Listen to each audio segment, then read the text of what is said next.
And we're live. Welcome back to another Corona Geek. Here we talk all about mobile app development using Corona SDK. I'm your host, Charles McKeever. And today we have a very special guest with us. We've got the guys from Laser Dog Games. Is it Laser Dog Games or Laser Dog Mega Man or Yeah, Laser Dog. It's definitely one of those two things.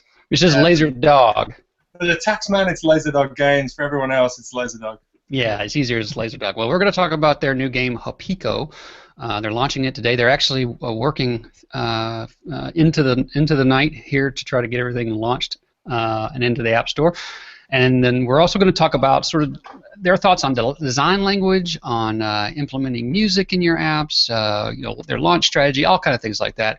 And then at the end of the show, we're going to have part 4 of our discussion on our Gravity games. So the last time we met, we actually did some level design, and this time we're going to do things like restarting levels and going to the next levels and things like that. So if you're not following along with that, be sure to watch some of the prior Hangouts and download the code so you can see how everything has been implemented. It's a great little game. It's coming along really well. I like it. If you don't publish it in the App Store, I'll be surprised. There, Ed. Who, me? Yeah, you. Publish it to the App Store? But there's already a game in the App Store that we're basically cloning. No, I'd have to modify it to be something different. Well, whatever. I'd be like somebody else's game who's on the show today and said, that's a cool game, I think I'll just clone it and release it. They hunt me down. As long as you send them a royalty check, I'm sure they'd be fine with it. Oh, there we go. All right, joining us today is Ed Marina from roaminggamer.com. Also joining us is Jason Schroeder from jasonschroeder.com. And we've got Kevin from seaburngames.com. Is that .com or is that .co.uk? I'm pretty sure it's a .com. Is it .com? Okay. Yeah. And then we've got Stephen Johnson joining us from ZibalaBaStudios.com. So let's talk about, okay, we got Rob Allison here with us. Rob, you've been on the show before. You kind of know how this thing goes. Let's talk about the studio first. Let's kind of talk about Laser Dog and how it was formed and what you guys, who the team is and all that kind of stuff like that. Sure. Do you want to start? Yeah, well, this is the team. It's me and Rob, and that's it. And this is pretty much the studio. We've actually had to aim the screen at the wall just to show you the size of it, because it's a tight little box, isn't it? Yeah. So in terms of what we do. I do the programming and the music, and Sai does all the design, all the beautiful artwork and stuff, and sound effects, and together we mash it all together and do all the game design together and try to make it play as well as possible together. And yeah, we do a lot of we both kind of work a lot on game design balance. We do sort of thing every Friday. Well, when we're not up against it, we do a thing pretty much every Friday where we make new prototypes. So we practice a lot of doing that sort of thing, make sort of throwaway toys that we can mess about with, and kind of, if one kind of sticks, we tend to maybe put a bit more work into that for a few weeks, and so we've got like a pretty like a flow of games sort of ready for us to work on. So you take a day out of your development cycle to just come up with new ideas. Yeah, as long as we're not. Well, right now is a bad example because we're so busy at the moment. But most of this year, every Friday has been new game day. So we've made countless games. We've only released 2. We have made a lot of games. Well, that's interesting. Yeah. So, how did you guys get meet? And I think it would be fair to say you both have good design skills. At least, Rob, I assume that when you did 14 picks, that was your artwork and stuff, or was that? I don't do that anymore though. Sam does all the development now. Well, but you seem to have a very. You guys seem to have a very similar style, I guess. At least from what I've seen in Alone and HoPiKo. So, I mean, how did you guys meet and that sort of thing? Well, I've been on the show before when I used to make games on my own.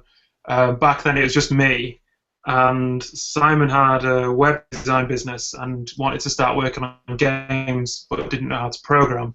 And I wanted to work with someone who could actually do really good graphics and stuff. And Simon found me on Twitter, I think it was. Yeah, we met at a pub, didn't we, and sat and talked about Metal Gear Solid for about an hour. Yeah. Over a couple of pints of Coke, which was very typically nerdy. Yeah. There was no beer involved; it was just Coke. Yeah, Coca-Cola. Yeah. And we decided to work together, and that was like 2.5 years ago. Yeah, we worked on Puck, didn't we, originally? That was the first game, which was my first game and Rob's sort of third game, I think it was, if you can include third and fourth. But yeah, and from there we've just sort of, obviously with the success we had from Alone, which went really, really well, we just kind of started getting into a bit of a flow, really. And we were kind of working part-time when we made Alone, so that's that's changed. It's changed the dynamic a bit. We've got a bit more time to develop more stuff and take a bit more time over a game, even though I think we're talking about 12 months, I think, aren't we? Yeah. But actually about 6 months of actual design development. So are you guys, do I hear correctly that you guys are doing this full-time now? Is that what you're saying? Yeah, we are, yeah. Okay, excellent.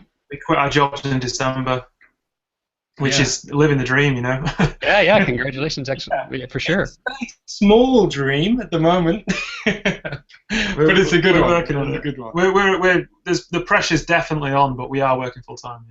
Yeah. Gotcha. Well, you guys got the best. What was it, the App Store best for 2014 from Apple? Woo! Yeah, we did. Yeah. It was a big surprise. It was really. It was an awesome moment. It was really good. We were just like dancing around, like we were totally unexpected. So we were really pleased with that. Yeah, it was really cool. Well, I think we got two big features from Apple. We got the Best of 2014, which I think was 40 apps, 20 games, 20 apps. We released late in the year as well, which is really cool. It was pretty much September, end of August when we released. So that was really cool to even be considered, I think, for that list. Yeah. And then we got the Indie Game Showcase as well, which was another big one. So that was good, really good for us as well. Yeah, it's just nice to get recognised. And it was nice to kind of wake up to an email from Apple and, look, we want to consider you guys for this. Just like, great. So let's talk about that for just a second. Did you guys do any sort of networking or anything to try to make that happen, or is it just sort of like you submitted the game and somebody said, hey, this is really good stuff, we should feature it? It's pretty much that, isn't it? Well, no, it's probably a little bit more complicated. I mean, I guess the first and foremost, we kind of focus very heavily on what people like Apple say, in terms of making sure you get the quality right, the globalization, so languages, stuff like that, making sure you're pretty tight on that sort of thing. So we're fairly thorough on that. But obviously, first and foremost, I think it's the actual game itself that we focus on, which is why we do the kind of prototyping stuff regularly. So we know if something sticks around that we like, we'll kind of develop that. But in terms of actually speaking to people, networking, that kind of thing, we did start out when we first started making Puck. We started making a few connections. We started making sure our faces were kind of at the right places and the right sort of gatherings, sort of Manchester-based and northern UK sort of based groups and gatherings and stuff like that. We went to quite a lot of events, didn't we? Yeah, and from there we kind of met a few faces that helped connect us with certain people, probably sort of mid-level Apple guys and Google guys and whatever, and that just sort of helped us to kind of get moving with it a bit, really. So yeah, that stuff is really important too. But I think above all, it's about getting that, getting the game right and the look right. And well, you're talking about the quality of the design. It seems like you guys have I'm going to go back to saying a consistent design language. So can you kind of talk us through what the inspiration is for the designs? I mean, what kind of like, do you like certain geometric shapes, or is there a certain overlays? What's your preference? We tend to start. I tend to start with very simple initial design. I like to look at like really, really simple, minimalistic kind of looking stuff. And generally what happens is we build levels and levels of complexity on top of that, where we try and, add really kind of exciting and kind of heavy action moments to what is actually very, very simple kind of stuff. And because we know we're always probably going to end up there, we're always going to end up layering and layering all this kind of effects and particles everywhere. yeah, particles. Everything's going to explode. Screen shakes. Yeah. So